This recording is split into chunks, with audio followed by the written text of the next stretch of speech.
was about men in therapy and the sort of statistics that therapy doesn't really help men in the same way it helps women. And we've talked about this with a couple of other guests. And one of the things that came out about this was that therapy as a whole is designed more with women in mind because it's designed to make people feel loved and feel safe. Whereas actually men a lot of the times need to feel powerful and strong and actually have purpose. And that is the key difference of why a lot of therapy doesn't work. Can you talk to me a little bit about that? Because I've brought this up before and a lot of different guests just haven't really resonated with the stats. They haven't heard it before, but it seems like something that you're a little bit more in tune with. And I'd love to just understand a little bit more about that. Yeah.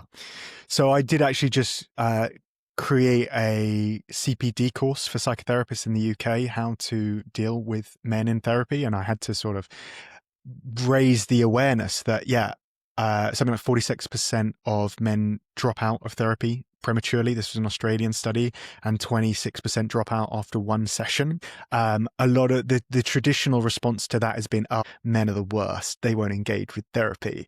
That's like blaming the victim, right? That's not helpful. It's not men won't engage with therapy. It's therapy is not appropriately designed for men. And you can go back to Freud and Jung and see that all of their clients were women, right? They are the sort of the foundation of modern Western psychotherapy, and it's all based on women. They were obviously not obviously, but misogynistic and stuff like that. But also men have suffered in that they're now getting treatments that are not really appropriate for them or designed for them and then getting blamed, which does not seem right to me. I think another thing, I don't know how political you are, but there is a problem in diversity in psychotherapy in that 96% of therapists identify as liberal. I think the majority of young men, certainly in the UK and the US, now identify as conservative. So they're going into therapy, they're feeling judged because of their political views, and then they're dropping out that way. So yeah, I think psychotherapy and I How are think their it's even, political views coming up in therapy? I don't know exactly, but this was a paper I read that supposedly the reasons why so many men drop out is like they felt judged. They also didn't get solutions. Men are supposedly, this is a generalization, but men are more solutions focused,